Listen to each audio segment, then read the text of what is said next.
주말 사이 나온 투자 뉴스 확인해 봅니다. 전략 미리 정비하는 시간이죠. 세 분과 함께하겠습니다. 야천투자연구소 남인호 소장, LNS홀딩스 김선영 대표, 타키온뉴스 조호진 대표와 FI리서치 한용희 수석과 함께하겠습니다. 어서 오세요. 자, 올해 1분기를 정리해보니 코스닥 상승률이 주요국 증시 가운데 가장 강했습니다. 무려 25% 가까이 달하면서 아주 급등 여력을 여실히 자랑했는데 이 지수 상승과는 별개로 한국 경제에는 경고등이 켜진 모습이거든요. 첫 번째 이슈, 한국 경제 상저하고도 쉽지 않다 확인해 보겠습니다. 지금 국내 경기 지표들 보면은 뚜렷하게 좀 하강 국면을 보이고 있죠, 남인호 소장님. 예, 그렇습니다. 방금 예수님께 말씀대로 우리나라의 코스피 지수 그리고 코스닥 지수가 세계 굴지의 주가 지수에서는 상위권에 랭크되어 있습니다만 실질적으로 그 지수를 좌우할 수 있다는 경제 지표는 그렇게 썩 좋은 성적을 받지 못하고 있습니다.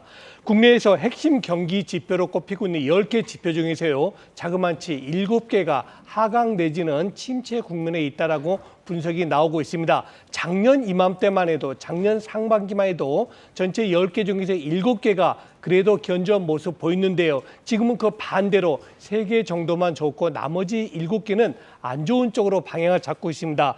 더욱더 문제가 되는 건 뭐냐면요, 우리나라에서 가장 큰 영향을 줄 수 있는 반도체 경기 업황이 아직 저점을 확인하지 않고 있다는 점은 당분간 우리 경제가 크게 좋아지기는 어렵다라고 볼 수 있겠습니다. 지금 국내 경제연구소라든가 정부 기관에서는 우리나라의 금년도 GDP 성장률을 약 1.6% 정도 보고 있습니다. 사실 작년만 해도 1.6% 너무한 거 아니야? 이렇게 했는데 오히려 지금은 1.6%가 될 수 있을까 하는 의구심을 자아내고 있습니다. 특히 외국계에서는 외국계 IB에서는 우리 한국 경제 성장률을 금년에 1.1%, 즉 정부 기관보다도 약 0.6% 정도 낮게 보고 있고요. 대표적으로 CT라든가 노무라증권에서는 오히려 그보다 더 낮게 보고 있습니다. CT는 0.7, 심지어 노무라에서는 어쩌면 한국이 이번에 GDP 성장률이 마이너스가 날 수도 있겠다 하는 전망을 내고 있습니다. 저는 전망치가 반드시 맞다 틀리다 이걸 따지는 게 아닙니다. 정말 세계 경제가 그만큼 어두워지고 특히 우리 대한민국 경제가 2023년도 금년까지는 매우 어려운 여건이 있다는 것을 다시 한번 우리 투자 뉴스인 전략 시청자분들께 알려드리겠습니다. 네, 물론 경기 지표는 후행성이 있다고는 하지만 향후 경기를 예측하는 데 쓰이는 지금 선행종합지수가요, 8개월째 기준치 100을 밑돌고 있는 상황이거든요. 이에 글로벌 IB들은 올해 한국 경제 0.7% 성장에 그칠 것이다라는 전망을 내놓고 있는데 우리는 그러면 경기 사이클을 상대적으로 좀 덜 타는 쪽으로 한번 주목해 볼 필요가 있어 보입니다. 이어지는 이슈입니다. 미국의 전기차 보급 속도전 확인해 보시죠.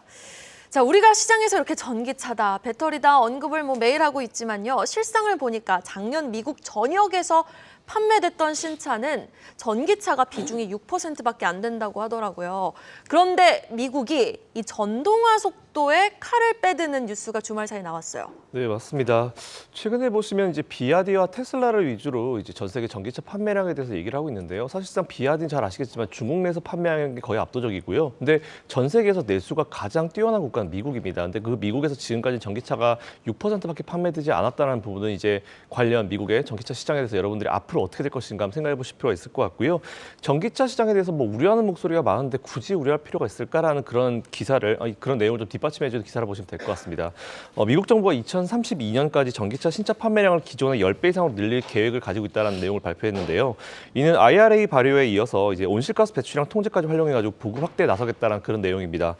자동차 산업뿐만 아니고요, 충전소랑 부품 시장 여기까지 다 늘릴 수 있을 것 같고요. 어쨌든 자동차 산업의 어떤 생태계 자체를 아예 근본적으로 변화를 시키겠다라는 부분이고 그게 더 빨라질 것으로 전망하고 있습니다. 이에 따라서 제조 설비는 물론이고 배터리나 반도체, 당연히 반도체 들어가야 됩니다. 그리고 핵심 소재 같은 부분들이 뒷받침되기 어렵다라는 지적도 나오고 있긴 한데 이거는 너무 우려인 것 같고요.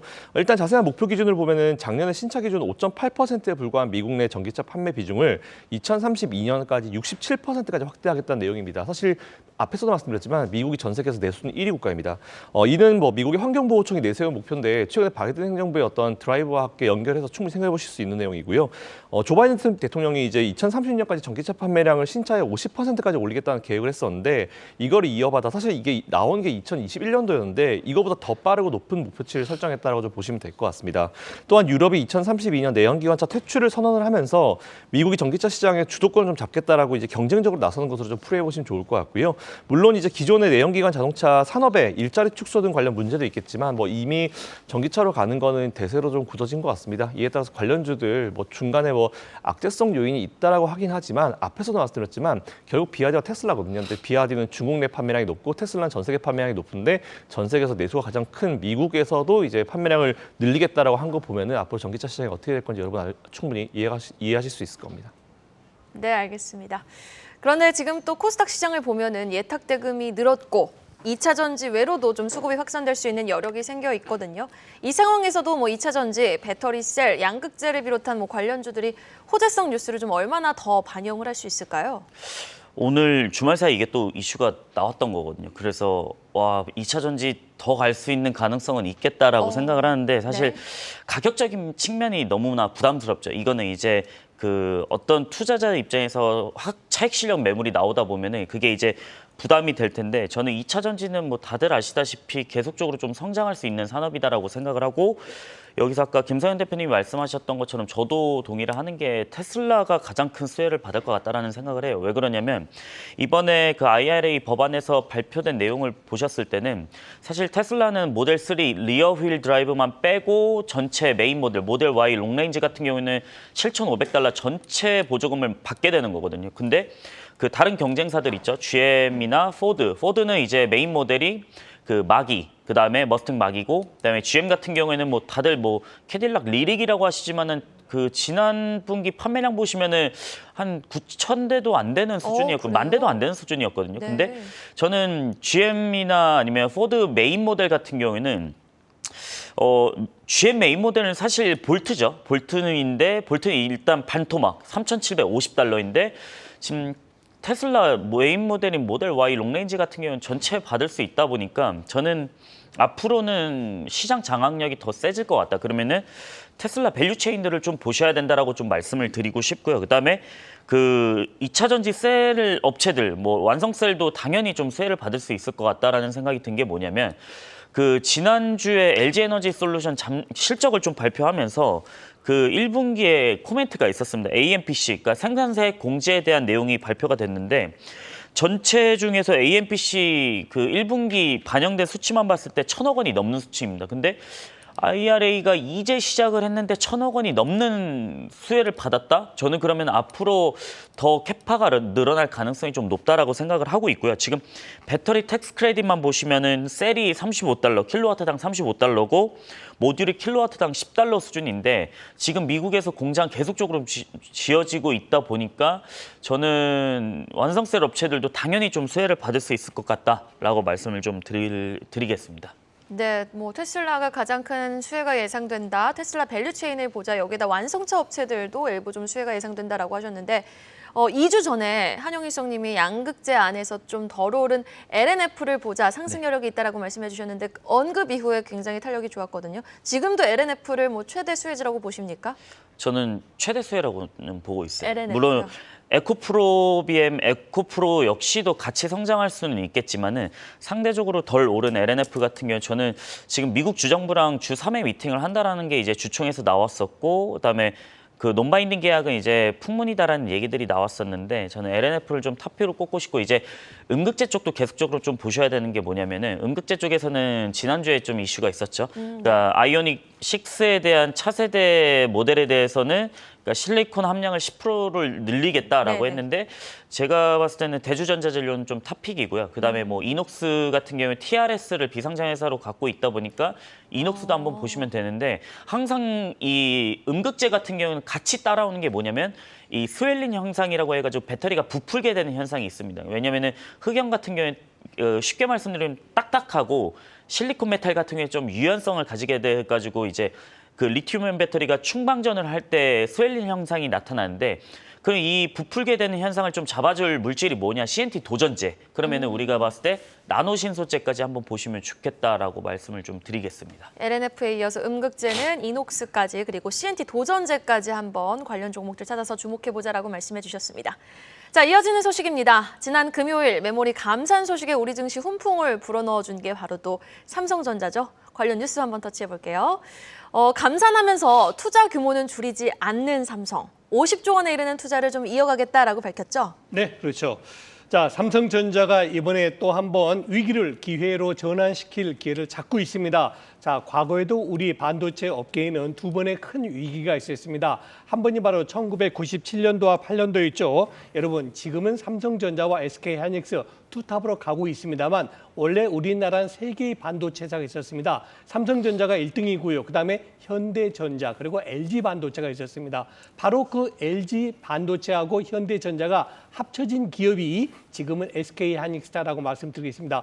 그때 워낙 힘들었는데요. 삼성전자 그 당시 13조 원이라는 지금이야 13조 했겠다 하지만 그 당시는 엄청난 천문학적 숫자였습니다. 그걸 투자해가지고 세계 1위에 한국 1위가 아니고 세계 1위의 반도체 회사로 등극했던 겁니다. 다음 2차의 그 파분이 있었던 것이 언제였냐면 바로 지난 2007년도 8년도입니다. 말 그대로 반도체 빅사이클이 오기 전에 굉장히 위기가 왔는데요. D램 반도체 가격이 10분의 1 토막, 즉 100달러 하던 것이 10달러가 됐다는 얘기죠. 그때 삼성전자는 결코 그 위기를 기회로 삼아서 그 당시에도 나노 선제 투자를 함으로써 결국 지금은 명실공히 D램 반도체 그리고 낸드 프레시에서는 세계 1위의 반도체 등극됐습니다.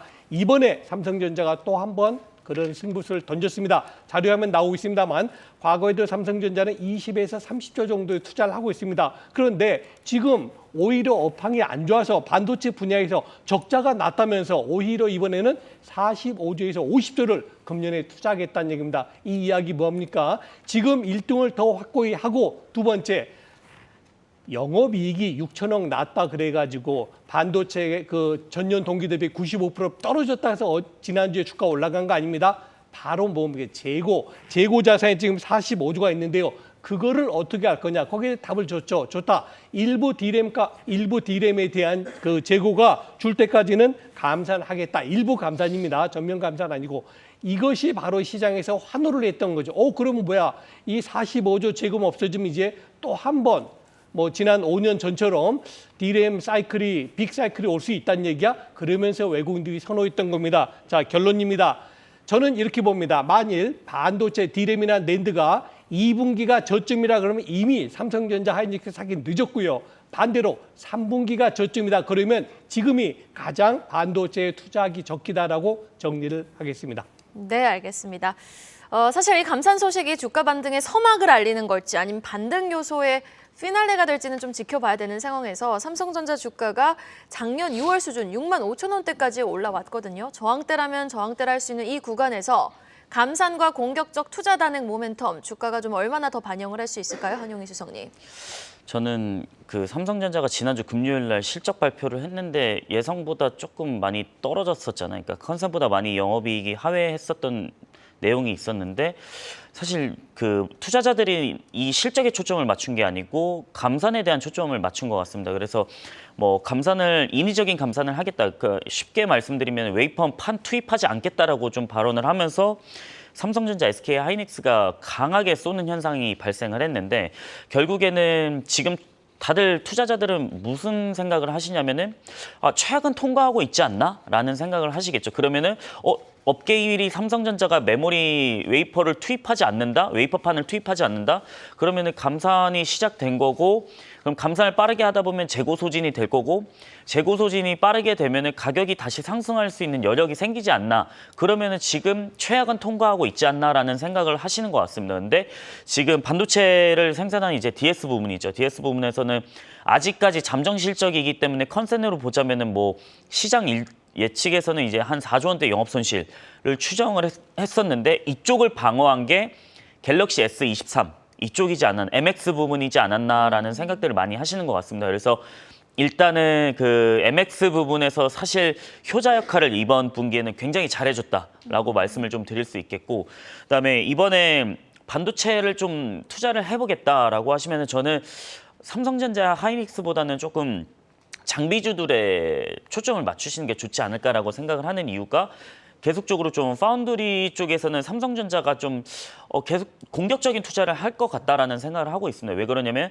이번에 뭐 메모리 쪽도 그렇지만은 저는 패키징 쪽에 많은 힘을 쏟겠다라고 이재용 부회장도 얘기를 했었고 이런 내용들이 있기 때문에 저는 후공정 장비주를 좀 보셔야 되는데 최근에 이제 올라오는 게 HBM, 그러니까 고대역 메모리폭 반도체를 생산할 수 있는 장비를 납품하는 한미 반도체도 있고요. 이거는 이제 AI 반도체랑 같이 갈 수 있다 보니까 한미 반도체도 좀 보시면 좋겠고, 뭐 이오테크닉스 마지막으로는 좀 ALD 장비 SK 하이닉스에 단독으로 납품하고는 있죠. 근데 주성 엔지니어링까지 좀 보시면 좋겠다라고 말씀을 좀 드리겠습니다. 네, 후공정 쪽을 좀 주목해 보자. 뭐 그 안에서도 HBM 모멘텀이 있는 한미 반도체, 이오테크닉스 같은 종목들 좀 제시해 주셨으니까요. 주가 추이 한번 지켜보시면 좋겠습니다. 자, 다음 소식입니다. 오늘 태양광 관련주들의 약진 한번 기대해봐도 좋을까요? 지금 한화큐셀의 미국 역사상 최대 규모의 태양광 사업 수주 소식 한번 만나보겠습니다.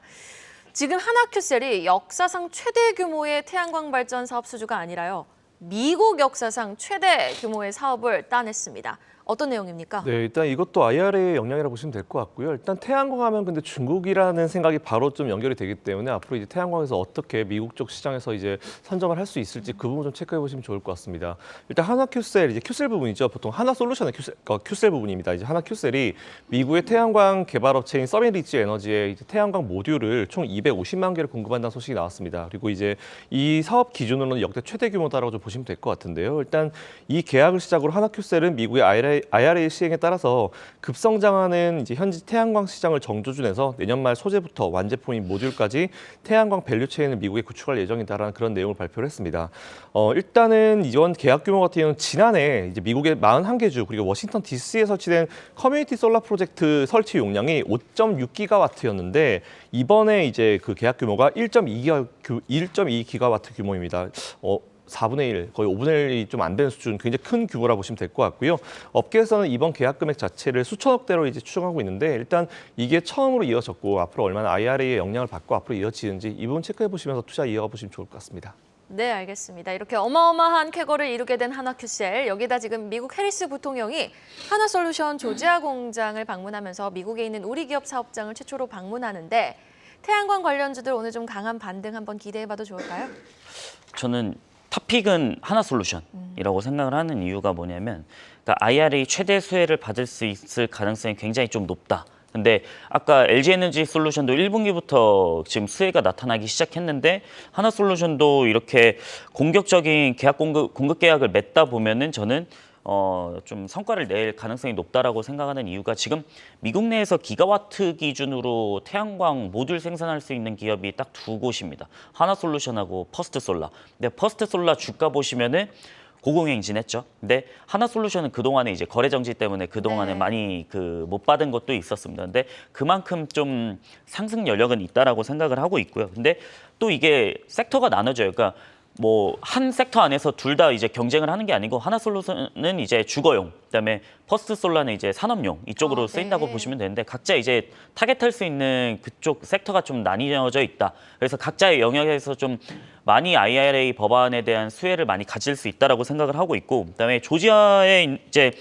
달튼 공장하고 카터스빌 공장 두 개 보시면은 이제 달튼은 이제 모듈 만들고 카터스빌 같은 경우는 인곳 웨이퍼 셀 모듈 이렇게 만들게 되는데 지금 AMPC 수혜만 보더라도 사실 거의 뭐 8조 원, 2032년까지 8조 원 넘게 세액공제 받을 수 있다라고 예상이 나오고 있고, 그다음에 여기서 현금으로 수령할 수 있는 금액이 5조 원. 그러면은 사실 5조 원이라고 하면은 작은 게 아니고 향후에는 이게 태양광이 이제 어떻게 보면은 좀 일반화될 수 있다라고 생각을 하면 시장이 더 커질 수 있다라고 생각을 하거든요. 그렇기 때문에 저는 최대 수혜는 이제 하나솔루션이라고 생각을 하고 있고, 지금 AMPC가 하나솔루션이 가장 크게 받을 텐데 그러면 여기서 PTC 업자들, 그러니까 생산세 공제를 받으려는 업자들이 과연 공격적으로 투자를 안 하겠느냐? 왜냐면은 정부에서 야 너네가 얼마나 생산하든 우리가 그냥 다 사줄게라고 하는데 저는 공격적으로 나올 수 있다라고 생각을 하거든요. 그렇기 때문에 모듈 공급하는 하나솔루션 좀 탑픽이다라고 말씀드리겠습니다. 네, 알겠습니다. 자, 보면 대한민국은 이렇게 태양광만 잘 만들고 잘 파는 건 아닙니다. 올 1분기 라면 장사도 어마어마하게 잘했거든요. 이어지는 뉴스로 만나보시죠. 지금 K라면 처음으로 분기 매출 2억 달러를 달성을 했습니다. 지금 TV만 보더라도 요즘은 뭐 해외 나가서 쿡방하는 게 유행인 것 같거든요. 자, 자세한 내용 좀 전해주시죠. 네, 우리 이혜수 앵커님 일주일에 라면 몇 병이나 드시는지 모르겠습니다. 저는 워낙 라면을 좋아해서 지금도 일주일에 한 끼 이상은 꼭 라면으로 식사를 하는데요. 자, 여러분 어떻습니까? K 컨텐츠 기생충이죠? 네, 기생충의 소리가 짜파군인가요? 짜짜로니하고 그 오뎅 너구리하고 같이 먹는 것이 아마 미국의 소비자들에게는 굉장히 신기하면서도 막상 드셔보니까 너무 맛있더라는 거 아니겠습니까? 자, 이번에 2억 달러면 이것은 뭐냐면 해외 현지 공장에서 생산한 것은 포함이 안 된 겁니다. 순수하게 우리나라 공장 안에서 만든 것이 수출한 그 전체 수출 금액이 바로 2억 달러를 초과했다는 겁니다. 역사상 가장 큰 금액이 되겠습니다. 앞으로는 농심은 이제 미국에서 지금 공장이 있습니다. 미국에 추가 증설하고요. 또 삼양식품 역시 마찬가지입니다. 인도네시아의 현지 법인 만들어가지고 지금 밀양에서 생산하는 라면을 그쪽으로 베트남이나 인도네시아 이런 동남아시아에 수출하겠다는 겁니다. 저는 확실히 이건 말씀드릴 수 있습니다. 전 세계에서 가장 맛있는 라면은 우리 한국 제품 메이드 인 코리아 라면입니다. 당분간 우리 농심이라든가 또 삼양식품 그리고 라면 관련 업체들 주가에 관심을 가지시면 좋겠습니다. 농심과 삼양식품 안 그래도 주가 추이 지금 상승 추세로 살아있거든요. 향후 전망 어떻게 보십니까, 한용희 수석님? 저는 이번 라면 수출 같은 경우에는 뭐 농심, 삼양 다 잘했지만 저는 삼양식품이 좀 이끌지 않았나. 최근에 이제 수출 금액 보시면은 상당히 좀 높게 나오는 게 이제 삼양 쪽이거든요. 왜냐하면 다들 아시다시피 이제 BTS 지민하고 비가 좀 삼양 불닭볶음면을 좀 먹고 홍보를 하면서 다른 예능 프로그램엔 그 비가 정작 나와가지고 진이 홍보하는 거는 진라면인데 말이죠. 네네. 그래서 같이 올라올 수 있는데 지금 수출 금액을 제가 그 데이터를 가져왔거든요. 관세청에서 데이터 가져왔는데, 그러니까 3월 달만 7,100억, 그러니까 7,100만 달러를 넘어섰습니다. 그러니까 사상 최고치를 경신하는 금액인데, 저는 지금 삼양식품 같은 경우에 공장이 3개가 있어요. 메인 공장이 3개가 있는데 원주 공장, 밀양 공장, 그다음에 익산 공장이 있는데 원주 공장에서만 지금 50% 넘게 매출 비중을 차지하고 있는데 여기서 수출되는 금액이 계속적으로 좀 늘어나고 있습니다. 그래서 이거 불닭볶음면 계속 잘 나가고 있는데, 근데 이번에 뭐 인도네시아 법인 새로 출자를 하죠. 근데 사실 아시아 쪽도 BTS 팬덤이 사실 너무나 강합니다. 뭐 미국, 북미 쪽도 그렇고 강하기는 한데, 그래서 아시아 쪽을 잘 노린다라고 했을 때는 저는 삼양식품 그 수출 금액은 더 늘어날 수 있지 않을까라는 생각을 하고 있기 때문에 실적은 사실 실적 높이만 봤을 때는 저는 삼양식품이 가장 좀 매력적이지 않나 이렇게 말씀을 좀 드리겠습니다. 네, 알겠습니다. 삼양식품 한번 주목해 보겠습니다. 이어서 바이오 기업 공시 하나 확인해 보고 갈까요? 조호진 대표님, 셀리버리 관련한 공시가 나왔네요. 예, 그 금요일 날 이제 장 마감 이후에 셀리버리의 최대 주주이자 CEO인 조대영 대표가 184만 주를 이제 매도했다라고 공시를 했는데, 이거를 자세히 설명드릴 필요가 있는 게 이렇게 184만 주를 그때 이제 매도한 것이 아니고 작년부터 한 1년 정도에 걸쳐 가지고 환매 조건부로 에쿼티 퍼스트 홀딩스라는 곳에 이제 주식을 갖다가 담보 대출을 넘긴 것입니다. 그러니까 그때 남긴 것이 아니고 1년에 걸쳐서 3차례 걸쳐서 184만 주를 총 합치니까 넘겼다는 것이고요. 그러면 이제 아시겠지만 셀리버리가 이제 23일 날 그 대주 회계 법인이 이제 셀리버리에서 감사 의견을 갖다가 거절했습니다. 그러니까 더 이상 이 회사가 존속 가능성이 없다라는 취지이기 때문에, 그리고 24일 날 바로 거래 정지가 된 상태입니다. 그러니까 조대영 대표가 아까 말씀드린 지난 1년간 꾸준히 주식을 갖다가 환매 조건부로 갖다 넘겼는데, 최종적으로 환매 조건부라는 건 주식을 넘겼지만 원하면 어느 때든지 조대영 대표가 해당 주식을 찾아올 수 있었습니다. 근데 그 지난번 공시 뭐냐면 난 찾아오지 않겠다. 그래서 환매 조건부를 갖다가 에쿼티 퍼스트 넘겼는데 에쿼티 퍼스트의 소유권을 조대영 대표 넘긴 것입니다. 그러니까 이 자체로만 보면은 어떻게 보면 조대영 대표는 아주 현명하게 그 트레이딩했다고 볼 수도 있고, 에쿼티 퍼스트는 사실은 어떻게 보면은 셀리버리가 이제 상장 폐지될 가능성이 있기 때문에 그는 주식가가 휴지 조각되는 것이기 때문에 에쿼티 퍼스트 입장에서는 큰 낭패를 봤다고 볼 수도 있는데, 다만 여기서 우리가 좀 주의해야 될 부분은 무엇이냐면은 에쿼티 퍼스트가 다른 이제 종목에서 어떤 이슈가 있었냐면은 공매도 변칙 공매도가 있었다는 것을 금감원에서 좀 논의하고 있다는 뉴스가 있었습니다. 그러니까 셀리버리에 이런 세 번에 걸쳐서 조대영 대표가 183만 주 넘겼는데 이걸 갖고 과연 단순하게 낮은 이자율을 받고 주식을 갖다 넘긴 것에 불과한 것인지 아니면 셀리버리의 조대영 대표와 에쿼티 퍼스트 간에 뭔가 그 변칙 공매도가 있진 않았는지 이런 점을 조사해야 되지 않을까 싶습니다. 그리고 이미 많은 분들이 아시겠지만 셀레버리는 이제 기술 상장 특례로 이제 코스닥에 입성을 했는데도 불구하고 많은 부분에 문제를 일으키다가 결국 상장 폐지 위기에 처했습니다. 이것도 사실은 조사해야 되지 않을까. 뭘 조사해야 되냐. 그 처음부터 기술 특례 상장이라는 것이 적합적으로 이루어졌는지 일반 주주들은 사실 상장했으면 그걸로 이제 족한 것이거든요. 근데 그럼에도 불구하고 이렇게 작년 내내 1년 내내 주가가 흘러내렸기 때문에 이 부분도 금감원에서 동시에 좀 살펴봐야 되지 않을까 싶습니다. 네, 알겠습니다. 일단 뭐 거래소는 내달 10일까지 개선 기간을 부여했기 때문에 앞으로의 조금 상황을 따라서 뉴스플로우 좀 잘 추적해 보시면서 지켜보셔야겠습니다.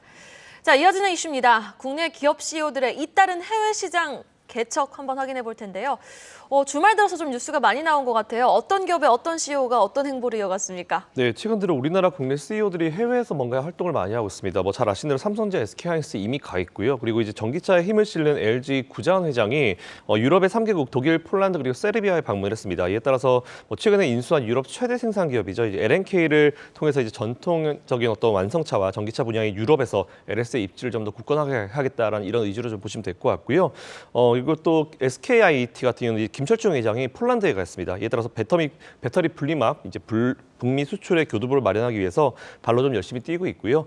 또한 지난주 금요일에 삼성전자와 함께 실적을 발표한 LG전자 조주환 사장도 3일에서 5일 베트남 등 아시아 생산 현장을 점검하면서 생산과 품질 고도화에 박차를 가하고 있습니다. 일단 우리나라 기업들이 해외에 나가서 뭔가 활동을 많이 하고 있다는 거 지금 어렵다는 얘기 많이 나오지만 투자 많이 하고 활동 많이 한다는 거 이게 과연 주가에 앞으로 어떻게 반영될지 잘 체크해 보시면서 투자 이어가 보시면 좋을 것 같습니다. 네, 알겠습니다.